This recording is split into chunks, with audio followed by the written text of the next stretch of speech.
All right. Well, good morning. Good morning. I can't believe you're here, and I told you to take a day off. Oh, and I'm not in frame. Cheryl Ann Chapman. Hey, Iris Forcier. And we are Coffee and a Podcast. We are. And we're going on episode, 53 today. 53. She'll be my brains today. Jabbering away. Poor Cheryl Ann has a broken foot. Oh. A broken toe. Yeah. Broken toes. Well, I'm wearing a boot. Oh, it's pretty bad. I can't believe she's There's here. my...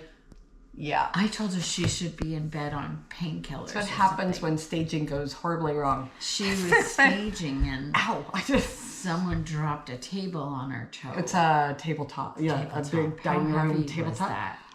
It had to be. I was trying to find out how heavy that was. Like 100 pounds. Well, not 100 pounds. It's got to be at least, I'm thinking 60 pounds. Anyway, it broke her toes. I'm so sorry. Yeah. So am I. Yeah, that's a drag. It's like no fun. Fun at all. I was like walking around just like yeah. You know, I would be a baby. I don't take to pain very good. Yeah. So, but I can't believe you. You're up and about. I would definitely be in bed. It's Peyton's birthday today. Yeah, it's my granddaughter's birthday. So she's like, so we're gonna be going to the DriftCon. What is that, by the way?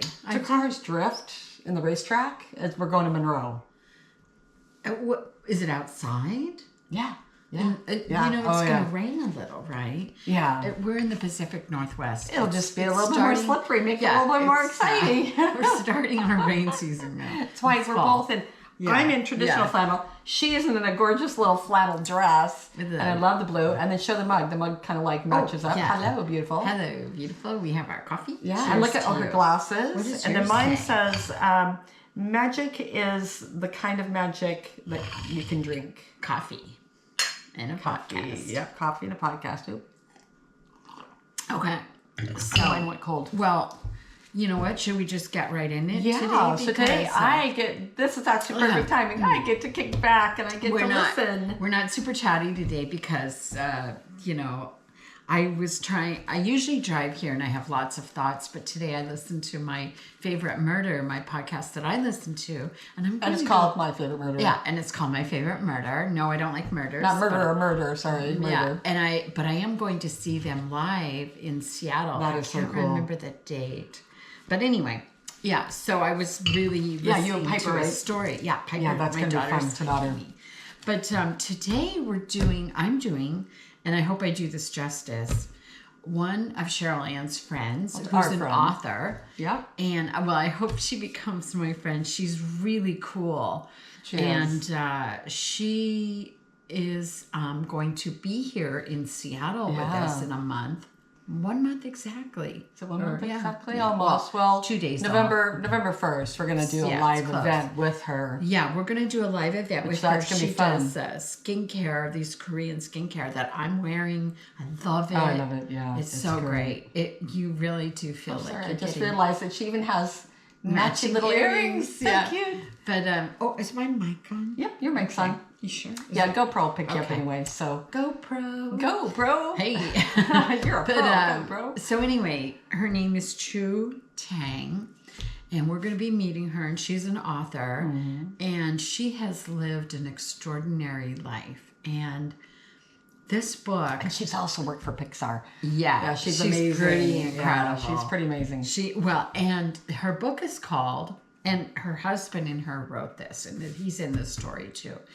And I did do a lengthy report on it, but I'm just going to more or less skim through it because we are going to interview her. Plus, I would love it if you guys read the book. Oh, because it's amazing. And it's so weird. When I first met her on the phone, she asked me, what was your favorite part of the book? I freaking froze. I couldn't think of what my favorite part of the book was. I was like, I have not read it yet. So. It was so good. I mean, look how many places I've marked it. And my report was extensive, but love the cover. Isn't this awesome? And it's called "I Am the American Dream." Sorry, my little Vanna. I Am the American Dream. Be brave to be different by ChuTang and Wayne Yi is her husband. And then I'll just get into Wayne, you're cool too, so we don't want to leave you out. Wayne. Is he coming with her?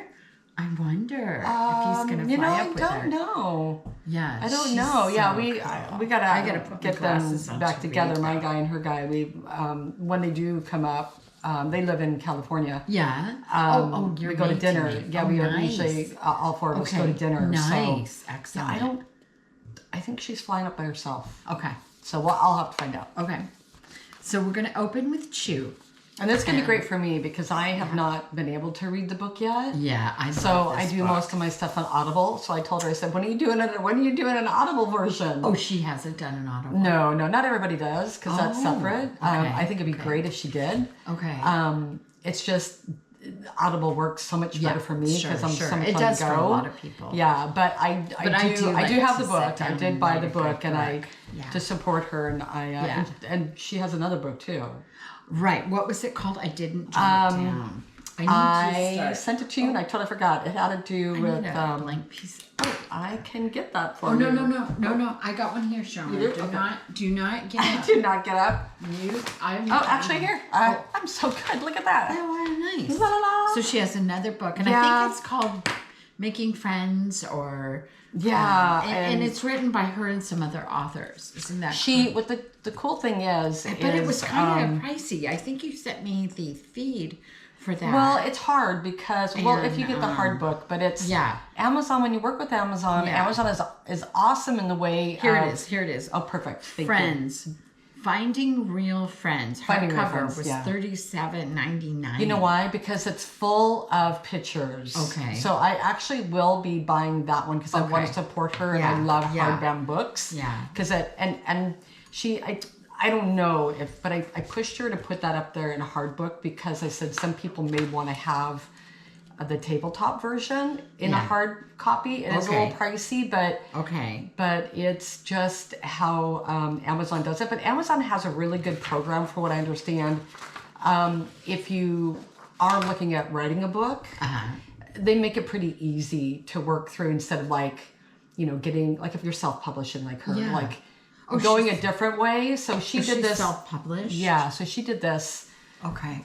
Is that why through Amazon? Oh, really? I did not know that. She'll go into more detail. So hopefully I haven't said it wrong, but it's a really great way for people that want to do a book. Right. I had no idea. We could probably have a podcast just like that with how hard it was for her just to find editors and things like that to read. Maybe we can touch on that with our questions. Yeah, but I didn't mean to take away from your podcast. Okay, no. I'm just going to tell you some basics about her. Well, she opens with a quote. Oh, no, I'm opening with one of her quotes because I think it's a lot of her quotes sets the tone for the book. Yeah, poignant. I was just going to use that word. Gratitude is a journey. It starts in our heart. Its destination is our entire life experience. Oh, wow. So gratitude is a journey. Here we go. So the show notes from today are I Am the American Dream, Be Brave to Be Different by ChuMTang and Wayne Yi. And this, many people comment on books, but this one is definitely a must read. It's a page turner. I've heard books called a page turner, but this one is. It's thought-provoking, enlightening, sad inspirations with actions that leave you cheering for the real people in this true story. So ChuMTang was born in Kampong Cham, Cambodia in 1966. Wayne Yi, born outside of Hong Kong, I don't know, maybe 61. We might have to fact check that. So anyway, a paragraph to start with this remarkable story of Chu and Wang from Chu. So Chu just has all these little wisdom things here. From the moment a kite meets its owner, their lives and souls are tethered. When the kite is set free, it dances like a vibrant stingray flying through the moving clouds. My childhood was like a trailing kite soaring with no limits. Oh, wow. So she, as a young child, just had so much. She was a dreamer, obviously, you can tell, and full of hope. But it gets dark, people. But like I said, I won't tell you everything. I'm going to skip over some parts of her darkness in here that I've written about. so that you can discover it in the book too, and what the obstacles that her and her husband have had to overcome in their lives. So while Chu and Wayne's story intertwine throughout the book, I'm going to separate them out and start with Wayne and talk about Wayne. So what a journey he had. When he was young, he was in Hong Kong, but then his family went to Arizona at a young age. And poor little Wayne. That's a Hong Kong, Arizona. Yeah. And what he a had culture to shock. suffer. I know. He had to Wow. suffer, the prejudices, the bullying, No. And That's then, right. but he joined the football team. And as he got older, those rumors or the bullying kind of laid down. Oh, that's because, good. when you're in sports, it's too bad. We could just... Yeah, and then at 16, he was learning how to rappel mountains and learn life as a cadet of the U.S. Army, ROTC. So he just, embraced everything and got into it. He joins the National Guard. He does have a good spirit that way. And the National Guard, I don't know if this quote was from Wayne, or I believe it's from the National Guard. We honor all the soldiers, sailors, airmen, and Marines who sacrifice their lives for our freedom. Must be the National Guard. Well, I don't know. That sounds like something Wayne would say. I don't know. But we'll just give props to both. I don't know. 4 years of ROTC, and Wayne ended up signing with the National Guard versus the Marines because they said he could fly helicopters. But it didn't go as planned. 2 days after Wayne's 18th birthday, he signed and was sworn into the National Guard. Then they found out they would not let him go to pilot school because he didn't have 20/20 vision. I'm not sure how they should have checked that maybe before. But he pivoted, which is pretty amazing that he pivoted. My throat's been really dry lately. I need some more coffee. The change of the weather is just... Okay. So he shifted gears and still made a successful career for himself. But don't lose hope because he does fly eventually. I thought he did. I was like, he does. He's a pretty smart guy. Oh, yeah. He chose to train as a 6'7" in helicopter mechanic. Boy. Maybe it just water? Yeah. It's okay. I can get you water. While No. Okay. Well, anyway, he provided him later with the credentials to apply later for a job at McDonnell Douglas, which was eventually bought out by Boeing. So he spent about 8 years as a mechanic in the National Guard. He was chosen to train. That's the ice maker over there. Yeah, sorry. Yeah, I don't know what is going on with my throat these days. I don't know. Scratchy throat. It's the season. But anyway. It's the season. Anyway, he keeps working as a mechanic. He trains on these things at Fort Eustis in Newport News, Virginia. Small world. That's where I flew out of. Oh, really? Yeah. Oh, wow. As a flight attendant. We used to call them stewardesses back in my day. Yeah. So from 1991 to 1999, Wayne flew as an aerial observer in Bell OH-58 Kiowa helicopters. He retired after 20 years in the Army National Guard. Wow. He had the privilege of making friends and flying with great pilots from the Vietnam era, such as Ray Carl, Bob Kelly, who have become his good friends. So when Wayne got to fly, it was incredibly therapeutic, washing all his troubles away. Thank you, and you have a broken foot. I'm so sorry. No, that's okay. I was going to make coffee, but then I realized that it was going to be too noisy to make coffee. Go ahead. So in the last 9 years of Wayne's career in the U.S. Army, is that the National Guard? National Guard is... Same thing. I guess it's Army. Probably. And as an aerial observer, he finally got to train and fly helicopters. Yay! It didn't come easy for him, though. Oh, that's always the way it is for me when I start something new. It's like, whoa. It didn't come easy with instructors, but Wayne didn't give up, and he got a teacher that allowed him to learn. So Wayne enjoyed at least 9 years in the reserves on many flying adventures. Wayne became an excellent pilot, seeing a lot of the United States and flying and delivering helicopters where they needed to go. Wow. Wayne. That's the introduction to Wayne. Nice job, Wayne. And I think, well, it tells more in the book too, and it's really cool how he got interested in flying, which I'm going to let you discover in this book of I Am the American Dream. We can't say it all. You That's guys right. Some I gotta little leave nuggets some that stuff. we leave behind. So Chu's family, I had to look up the pronunciations for some things because Chu's family in Phnom Penh, she recounts, and that's Cambodia, she recounts a lot of childhood memories, playing kites on rooftops, which was their... On rooftops? And she called it her sky stage. This child had such a great imagination. Were they just like running around the rooftops, flying kites? Yeah. Just That's kind of... I see an accident happening. Well, when you're in urban... Yeah, what do you got? That's your playground. That's exciting. I mean, that was like my scientist guy, Neil deGrasse Tyson, when he would go up to the rooftops and with his telescope. Yeah. But anyway, so she played up there. Fun. But it must have been an ordeal having your country taken over by the Viet Cong. It got really dark here. So her beloved Cambodia, her siblings were so young, but yet so adaptable. It's amazing that they all endured. Yeah, when you're younger, the education and the brainwashing was surreal. Oof. F America. You can imagine where that's going. Right. It had been 7 years in Chu's life without her parents because she was taken care of by her amma, her grandma, amma, and had not heard from her parents or other relatives in Cambodia, not knowing whether they were dead or alive. So that's when she came here? No. Oh, no, she's still there, but they got split. Yeah, for a few years. Khmer Rouge. The Khmer Rouge had taken over her town. It was called the Killing Fields. This is so serious. The Khmer Rouge ripped apart Cambodia's existence like a giant chainsaw. Between 1975 and 1978,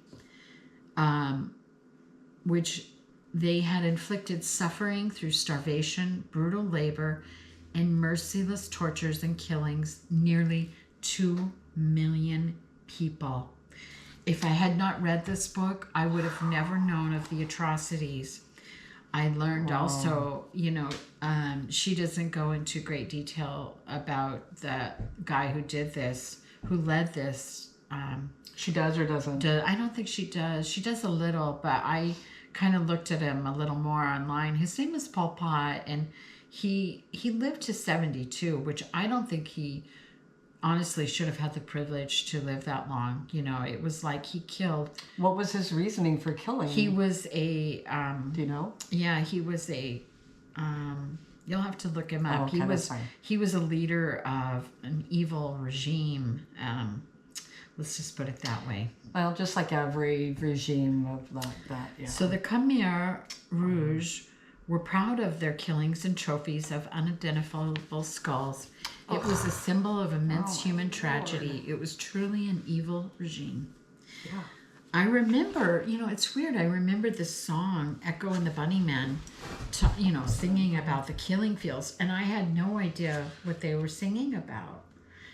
So it's good to be enlightened. There are things that we don't know about other people's cultures and the history. And this was, how scary. Yeah. I mean, how scary. Yeah. I think it's worth looking up and, addressing, this didn't have to happen. And, so anyway, Chu contracted meningitis and survived to tell her story. I'll let her go through that. Mm-hmm. And what they did to her, for treatment, it was insane. It's amazing that she lived. Her great-grandma, I won't tell you about that. I'm going to let you read about that.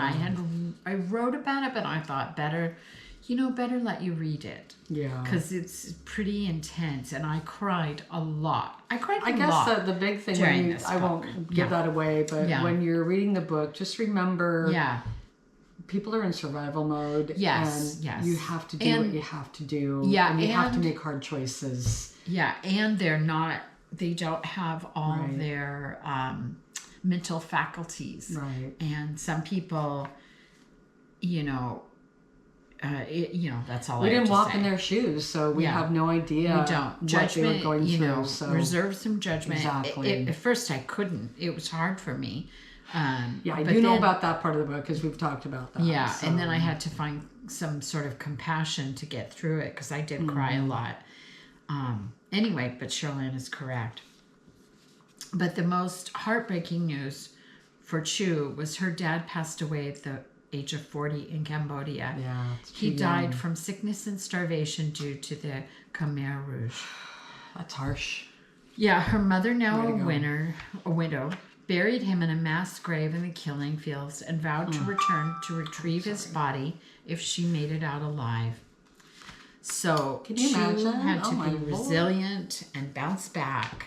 Yeah. So, I mean, the lessons from her father, though, she really took her a long way in life. She, gratitude, as one of the opened up, she started a podcast called Win. Which is coming back, by the way. I saw that. She stopped it and saw keeps coming back. So I was, because I asked her, why don't you stop your podcast? Yeah. I said, she's busy writing books. Exactly. She has another book. Yeah, she has a third book she's going to be starting or has started. Oh, really? Another one? I don't know what this one's about, but yeah. So all of her family didn't make it out. So she's 11 years old when she escaped, and can you imagine? No, you're 11, and you have to make the decision. Actually, I can. You can make the decision to escape. She escaped by sea with bars of gold to the Viet Cong, so they had to bribe their way onto these ships. Oh yeah, an incredulous 6-day boat ride that ended up with the boat sinking and throwing everyone into the ocean with tiny rafts and rings. Wow. You survived and said, if anyone asked you, would you do it again, risking your freedom? Heck yes, give me freedom or give me death. Yeah. So and she was in a refugee camp for 9 months, and I think it was one of the other Asian islands. I think you'll have to read about that as well. And then sadly she learned of 25 of her family members that died during the killing fields. Make me cry today, aren't you? I know, it's really anyway, it's really sad. Yeah. I'm not. You should read the. Yeah, I would read the book. I was reading the reviews from her book. From the people, really? and yeah, it's enlightening. It's definitely a worthy read. All 5-star. In '79, she came on Pan Am flight 747. A flight, on a 747, and landed in Fort Lauderdale, Florida. Living there for a while, her uncle decided to move the family to California. So she just keeps going on, and her life lessons that she learned, you'll learn about in this book, that your dad taught you in life lessons that we should be flexible in love. So many people are not. We think we define love black and white, and it's not. I mean, that's just my thoughts. It's true. It's the little things like this that matter in life that some people will never grasp because they're stuck. Yeah, that's very true. And so Chu really opens your mind up. Chu's quote, "For all students, may you always believe in yourselves." High school was daunting for Chu as well. The prejudices coming from teachers, the worst. She, despite all her obstacles, she aced school and graduated a year early. She's very smart. Accepted at the University of Berkeley. Woo! Yeah. Two teachers there believed in her, and their kindness went into her personal life as well. Mrs. Oakley and Mrs. Pendleton. Chu learned how to cope with college through some depression and learned to take on all hard classes. And semester 1, she made 2 best friends, Anne and Bertha. Then came Mina and Nora, who became her lifelong friends. Chu was good at making friends and fostering these things. Anyway, she went on to work in the tech industry and her dream area of visual effects industry. Seeing her name in the credits on the big screen and working on films, seeing lots of celebrities, then moving to Simi Valley to do more. She was living her best life. Yeah, she was Avatar. Yeah. She did the jungle backgrounds. That's amazing. And other ones too, that's just one.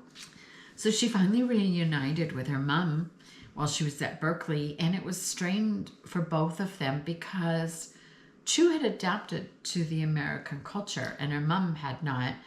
And she was expecting her little Cambodian Chinese daughter that she had been separated for 14 years. Yeah. She thought, and she thought that they would connect, but it wasn't the case. But Chu loved having her family there. And anyway, much to Chu's family's dismay, she finally moved out at the age of 31. Yeah. 31. Because the culture is she that had way. taken financially care of her family for 8 years and was ready to live on her own. She lived in a 400-foot studio and studied photography, which she learned how to develop her own film. This was before the time of smartphones. Chu was very close also to her grandma, Oma. Her relationship with her mother at that time became more strained. Chu was looking for a way out. She was suffering from the family's financial burdens and became unhappy at her job. So Chu takes a job for a 2-year contract in New Zealand. She's like, oh yeah, that's I'm right. out of here. She went to New Zealand. I forgot. And that happens to a lot of kids. They're like, okay, I've had I love my family, but I need a break. Bye, bye, bye. Bye, bye. Anyway, she worked on Fellowship of the Ring. That's pretty big. She was enjoying a blissful time in the new hemisphere. Her Oma was home resiliently battling cancer. That was not good. And that affected Chu. Yeah. That was one of the most painful things because she said it's like having a death sentence. She loved her grandma. She did for committing a crime. We watched them pass away after enduring immense suffering, feeling as if our hearts are being carved out layer by layer, piece by piece. Guilt builds up inside of us because we are not able to ease their pain and alter reality. Yeah. We wish we had spent more time with them. Alma was Chu's most cherished person in her entire universe. She could have one person back. The way Chu writes, you feel like you have lived this story with her. Anyway, so that was remarkable. So you may be a technical person, but I was thinking of this. Chu might be a technical person, but her soul speaks so eloquently. And she goes on, you got to read this book. But her grandma did live to 91 years old. I'm thinking if I make it to 80, I'm going to feel stoked. Yeah, if I get to 70. Jesus. Without breaking all my body bones, right? 91. When I hear people live in their 90s, I'm like, are you kidding me? That's amazing. It's crazy. I hope they're not driving, though. Anyway. That's funny. Anyway, she did a lot of healing while she was in New Zealand. And then, so Chu's friend, her college friend, Mina, I don't know if I'm saying it right. It's Mina or Mina. But Mina. She said she realized it might be a bad time, but she wanted to introduce her to her distant cousin, Wayne. So this is when they connect. Oh, wow. He then got his nickname as Mr. Arizona. Mr. Arizona. Because that's where he lived. That's so funny. That's funny. Like Miss Hollywood, Mr. Arizona. Could be like, hey, I'm Mr. Arizona. Like the beauty queen. He's I'm Mr. Arizona. Exactly. He is a good looking guy. So it says, at first Chu tried to meet and date others online, but ended up calling Wayne on the phone as they did, and they didn't connect so well on the email. No. But her decision to call made all the difference in the world, which is so amazing. They talked all the time. They dated 8 months on the phone, and when she flew home for Christmas, they met, and he proposed to her. She waited till she got back from New Zealand and said yes. I just want to say, I love talking on the phone, and my husband hates it. We have always had the worst conversations. I guess you wouldn't have gotten married if that was the case. Right? If I was depending on the phone, I wouldn't. Like, nope, sorry. Yeah. I don't know. He does not give good phone. I love phone. That's funny. Yeah. We're good in person. Not either. We're much better in person, for sure. After a beautiful wedding, these guys went on a 7-week around the world. Would that be fun? I mean, where do I sign up for that? They came up with a list, to visit the world's famous monuments such as the Great Wall, the Eiffel Tower, the pyramids, along with famous feature film locations. They managed to travel to 26 They do like to travel a lot. 26 cities in 16 countries. Wow. From France, that's what I wrote. Wow. Yeah. From France, London, Cairo, Rome, Italy, Budapest, Moscow, Stockholm, awesome. Nice, Monaco, Cannes, Athens, Vienna, Beijing, New Zealand, and Hong Kong. Sign me up. I know. Let's go. Road trip, girls. Let's go, to show us around. That's a flight. Wouldn't that be fun? Yeah. I would love it. Oh my God. I would love it. I'm ready to travel, guys. So they moved to New Zealand and she worked 3.5 years. And then they relocated back to the U.S. and she got a job with Pixar in Vancouver, BC, my favorite cool is that, city. Pixar? That job lasted 3 years due to closure. And then Pixar again in Seattle. And this is where she met wonderful Cheryl Ann. Oh, yeah. Oh, yeah. Chu asked to be transferred to Emeryville, California, where the climate was better for her health. Yeah, also, that's where she, Harbor Square in West Seattle. I was running the apartment community there, and that's how I met her. So her and Wayne. That's so cool. Yeah. Oh, and then she worked on Finding Dory. That's pretty cool.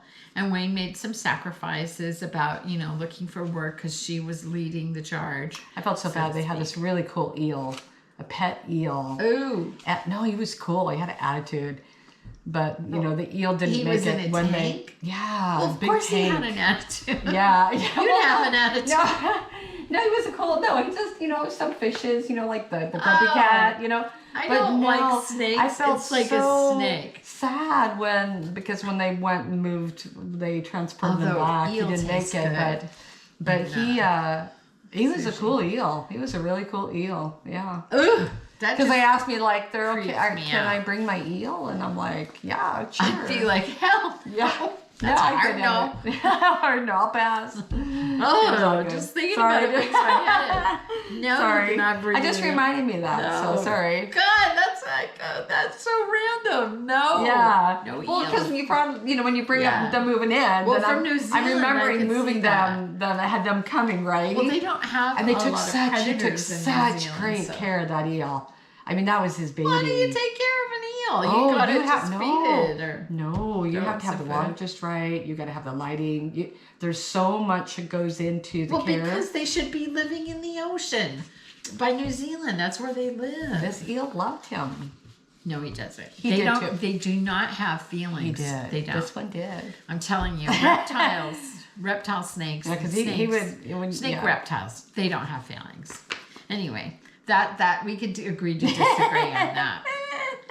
Yeah, it's all good. But go ahead. Sorry, I didn't mean to get a sidetrack. He fed him. I just didn't mean to say. I just reminded me. That eel liked him because he fed him, and he was at his mercy. I'm trying to remember his name. I can't remember his name.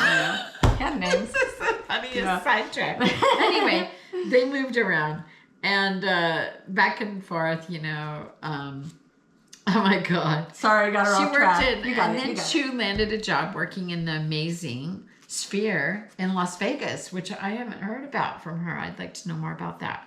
Yeah. So anyway, what I admire most about Chu is, her way she bounces back. She says, we only have one life to live, so we might as well have a blast and live life to its fullest. Yeah. Of course, it involves both taking risks and making mistakes. But the secret is to learn to bounce back quickly from those life lessons. Yeah. And I agree. And bounce back she did. And then here she is with her book. And resilience. And following your heart straight and true like an eagle's eye. American dreams don't just fall into your laps. We cannot build an American dream by following someone else's script, going with the crowd, or letting others' opinions affect us. That's true. And we all need that. And anyway, this is cool. While she was working at Pixar RenderMan team, she had the opportunity to meet NASA RenderMan customers and received an invitation to visit NASA Goddard Flight Center for online customer support. They welcomed her with heartwarming hospitality. Some of the most humble groups ever. It was an unforgettable experience for her. She got to meet Pierce Sellers, To Chu, he was one of the most heroic human beings that she had ever met, and his spirit will remain in her heart forever. Aww. In that time frame, Chu got to give a presentation to real rocket scientists. God, isn't that cool? Oh my God, so cool. While thrilled and feeling shy, she overcame this and gave a great presentation. COVID came, and then she wrote a poem, both invisible. Rounds with red, spread spikes, rows of beds confined like pipes, rains of hope, long nights. Wow. COVID and politics. Anyway, so she goes on about education, and she would say it was ironic the pandemic was the catalyst that transformed my health and life, she said. Health and my life. Wow. Now, and then her lineage, she talks about that in her book. She talks about so much. It's so great. And if you don't cry throughout this book, you don't have a heart. That's my opinion. There you go. You don't have an emotion in your body. I will never understand that I will agree. people don't feel empathy for others. Yeah. So Chu's next chapter, she reinvents herself in the natching healing industry and her podcast, Your Win Podcast, for busy professionals. Chu created a YouTube channel to host her health education. And She's very dedicated to that. And she's after my own heart as well, because she watches Korean and Chinese dramas to decompress, which I do as well. And I don't know. I'm going to have to go look those up so I can just be in the conversation with those two. I love it. Her and I, we have lots to talk about for sure. And she has many modalities under her belt as a facilitator to let people heal themselves. What's modalities mean? Modalities means different methods. That makes sense. Modalities. Different skills, Yeah, no, that's cool. Chu all too well understands what it's like to obtain freedom from her harrowing life experiences. Oh, yeah. When people don't realize how lucky. Oh my God. This should be a movie. Such a great should be a movie. I'd invest. And as you read through the end of the book, you realize how wonderful this adventure couple is, and the stories of struggle, their journeys, and their amazing accomplishments despite what life throws at them. A great story. And you don't have to agree with their political viewpoints, because we're definitely on the opposite side politically, but it doesn't matter, because we should be able to have friends that have different. And I have many friends that have different political viewpoints. You can resonate on the other But so stuff, don't let that ever sway you from reading someone's amazing story, because they have a lot to offer in life. They do. Absolutely. Yeah. This has been so inspiring. And again, that's called the I Am the American Dream. Yep. And it is fabulous. Yeah, look at that.